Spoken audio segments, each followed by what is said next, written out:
I'm Jen Gerson in Calgary, where old resentments are causing some to revisit an age-old question. I can remember the exact moment I became a separatist, and that was in 1980 during the National Energy Policy. This is Bob Lafergie. Here on his bucolic farm just outside Calgary, he carries a list of grievances piled sky-high. When was the last time anybody in the province ever had a say in a federal election? It's always over by the time you get there. The seats as well were pretty much gerrymandered, and you have your equalization, formulas, your all-out attack by environmental groups, that are infiltrating every level of government in a direct attack against Alberta. Here in Alberta's largest city, this journalist-turned-politician-turned-journalist has heard it all before. Danielle Smith hosts a daily radio call-in show on News Talk 770.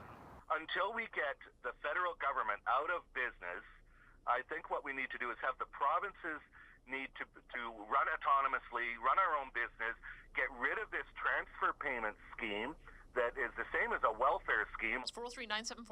403-974-8255. Stay with us. We're talking Western separation, but also Western alienation. What's behind it? What do we do to fix it? Stay with us on 770 CHQR.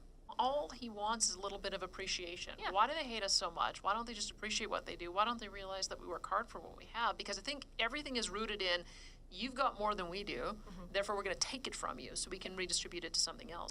So yes, there is anger in Alberta today, but the question now is whether or not this long simmering public resentment can actually coalesce into a viable political movement. Even its advocates are pretty skeptical. Getting on the ground and talking to people directly, you get sympathy at the door, but it was like, I really understand where you're going, I support you, but I won't vote for you.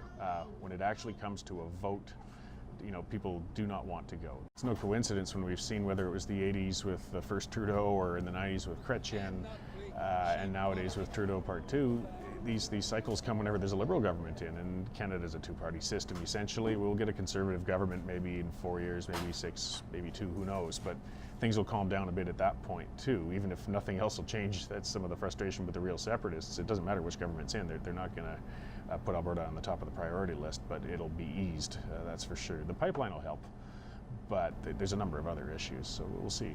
There's the illusion of what Canada is versus the reality of what Canada is, and that illusion is very, very strong for a lot of people. Like one old-time separatist told me, he says, we're not so much separatists as realists.